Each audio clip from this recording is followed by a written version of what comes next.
উমরা ভিসা কিছুদিন আগেও আমরা ফ্লাইটের 3-4 দিন আগে সাবমিট করতে পেরেছি, কিন্তু এই গত 2-3 দিন হলো আমরা ফ্লাইটের 8-10 দিন আগেও এখন সাবমিট করতে পারতেছি এবং আলহামদুলিল্লাহ ভিসাও হয়ে যাচ্ছে সহজেই। যারা গ্রুপে যাচ্ছেন তাদের ক্ষেত্রে একটা সমস্যা হচ্ছে যে ইদানিং হোটেলগুলোর অ্যাপ্রুভাল পাওয়া একটু কঠিন হয়ে গিয়েছে, যার কারণে ভিসা পেতে কিছুটা বিলম্ব হচ্ছে, সেটা 3-4-5 দিনও হতে পারে। নর্মালি সাবমিট করার 1-2 দিনের মধ্যেই সম্প্রতি ভিসা চলে আসতেছে, আর সাবমিট করার সুযোগটা পাচ্ছি ফ্লাইটের 10-12 দিন বা সর্বোচ্চ 15 দিন আগেও। সেটাও আবার ডিপেন্ড করে আমার কতটুকু কোটা ফাঁকা আছে সেটার উপরে। আমরা সাধারণত 14-15 দিনের উমরার জন্য যারা যাচ্ছে অল্প সময়ের জন্য তাদেরটা করে থাকি। যারা লম্বা সময়ের জন্য যাচ্ছেন ফ্যামিলি নিয়ে থাকার জন্য, এটা আমরা আগেও করতাম না, এখনো করি না। অনেক কোম্পানি করে, বাট আমরা করি না, কারণ উমরা ভিসাটা দেয়া হচ্ছে উমরা যাত্রীদের জন্য, উমরা করার জন্য। এই যে লং স্টে, লম্বা সময় পরিবার নিয়ে থাকার কারণে এই উমরা ভিসাটা দিন দিন জটিল হয়ে যাচ্ছে। আর এখন কোটা সমস্যার কারণে ওই যাত্রীগুলো বের হওয়ার আগ পর্যন্ত নতুন যাত্রীকে ঢুকানো যাচ্ছে না।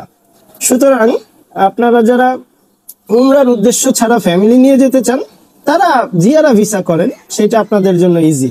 আর যারা উমরায় যেতে চাচ্ছেন তারা উমরা ভিসা করে যান এবং অল্প সময় টার্গেট নিয়ে যান।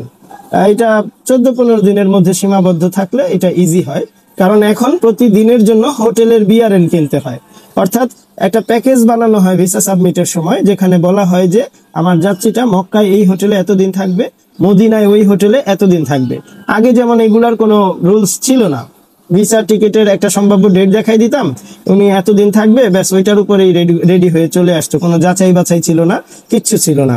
দিন দিন সৌদি গভর্নমেন্ট এগুলোকে একটু স্ট্রং ভাবে ধরতেছে, যাচাই বাছাই করতেছে এবং এটার উপরে খুব নজরদারি করতেছে, যার কারণে এখন আর চাইলে আগের মতো করা যাচ্ছে না।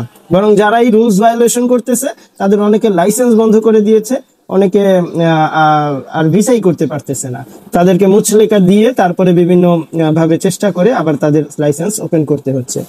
এই জন্য এখন ভিসা হচ্ছে সহজে আলহামদুলিল্লাহ, এবং কিছুদিন আগেও করা যাচ্ছে, সমস্যা নাই। প্রয়োজন হয় কনফার্ম টিকিট, হোটেল, পাসপোর্টের স্ক্যান কপি এবং অবশ্যই আপনার পরিচয়, আপনি কি করেন, কোথায় থাকেন, আপনার ফিনান্সিয়াল অবস্থা কি, সামাজিক অবস্থান কি, এটা এজেন্সি এই জন্য জানতে চায়। আপনি গিয়ে ফেরত আসবেন কিনা এই নিশ্চয়তার জন্য, আর কোনো ইন্টেনশন নাই।